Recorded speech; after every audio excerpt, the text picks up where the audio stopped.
Hello viewers, আসসালামু আলাইকুম। আজ আমি আপনাদের সিম আর এই যে ছোট ছোট লাল আলু এবং টমেটো দিয়ে এরকম বড় রুই মাছ সেটা রান্না করব। রুই মাছকে এভাবে ছোট ছোট টুকরো করে নিয়েছি। এই তরকারিটা রান্না করলে ভীষণ খেতে মজা লাগে। আমি সেজন্য রুই মাছ কেটে এভাবে ধুয়ে নিয়েছি। আর আলুগুলোকে ছোট ছোট আলু, এই আলু দিয়ে সিমটা রান্না করলে খেতে খুব মজা লাগে। এভাবে কেটে কেটে নেব। এই একটা ছোট আলুকে এরকম 4 ফালি করে নিলাম, এভাবে কেটে নিচ্ছি। আর সিমগুলোকে এভাবে এটা ছাড়িয়ে ফেলবো। সিমের উপরে আর নিচের এই আঁশটা। ভীষণ কচি সিম, নরম হয়ে যায়। আর এই শীতের দিনে এরকম লাল আলু পাকা টক টমেটোর সাথে এই তরকারিটা দারুণ লাগে।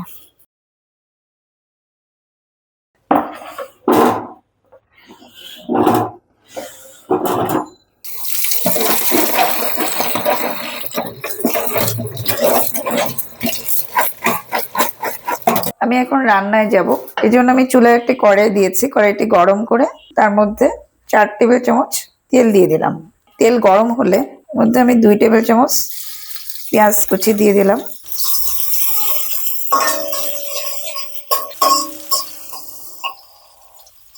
পেঁয়াজ 2 মিনিট ভেজে নিয়ে 1 টেবিল চামচ পেঁয়াজ বাটা, 1 টেবিল চামচ আদা ও রসুন বাটা দিয়ে দিলাম, 1 চা চামচ হলুদ গুঁড়া, 1 টেবিল চামচ মরিচ গুঁড়া দিলাম।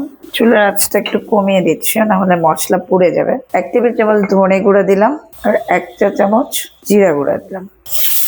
এবার মশলাটাকে ভালো করে নেড়ে চেড়ে নিচ্ছি।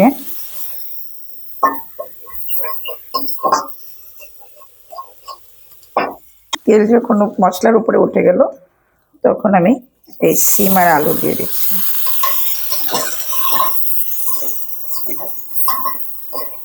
এই পর্যায়ে আমি একটু পানি দেব, অল্প একটু, মশলাটা যেন পুড়ে না যায়। এবার এর মধ্যে 1 টেবিল চামচ লবণ দিয়ে দিলাম। লবণ দিয়ে ভালো করে কষিয়ে নিচ্ছি।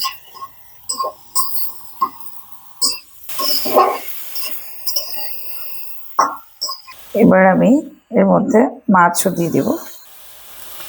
মাছ দেওয়ার পর ভালো করে নেড়ে ছেড়ে নিচ্ছে।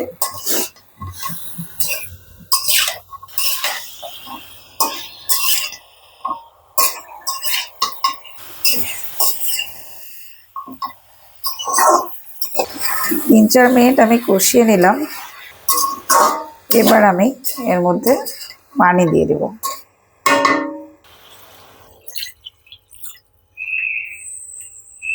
তরকারিটা একটু মাখা মাখা হবে, গা মাখা, খুব বেশি পানিও দেব না। আর শীতকালের সিম একেবারে সেদ্ধ হয়ে যায় খুব তাড়াতাড়ি। চুলার আঁচটা মাঝার ইচ্ছে হাইয়ে রেখেছি।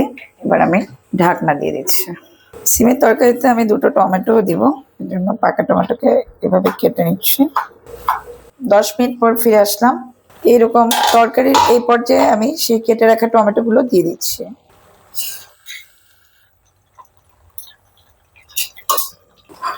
চুলার আঁচটা একটু কমিয়ে দিচ্ছি। এটা একটু মাখা মাখা করব, আর এর সাথে আলুও আছে, সেই জন্য একেবারেই ঝোল কমিয়ে ফেলা যাবে না। আলুর তরকারির ঝোলটা শুষে নেয়। লবণটা দেখছি। এখন ঢেকে দিচ্ছি। 5-6 মিনিট পর ফিরে আসলাম। দেখুন আমার টমেটো গলে গিয়েছে। এখন আমি একটু ধনে পাতা উপরে ছিটিয়ে দিচ্ছি। আমার তরকারি মোটামুটি হয়ে গেছে, অবস্থায় আমি নামিয়ে ফেলছি।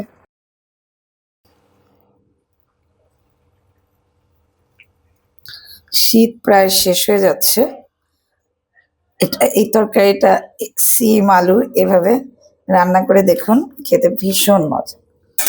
তারপরে গরমের দিন আসলে তো গরমের সবজি খেতে হবে। এটা সাদা ভাতের সাথে দারুণ লাগে। আশা করি আপনাদের রেসিপিটি সহজ এবং ভালো লেগেছে। ভালো লাগলে প্লিজ আমার চ্যানেলকে সাবস্ক্রাইব করুন ও পাশে থাকা বেল আইকনটি ক্লিক করুন। আর যারা ইতিমধ্যেই সাবস্ক্রাইব করেছেন তাদের অসংখ্য ধন্যবাদ। সবাই ভালো থাকবেন। আল্লাহ হাফেজ।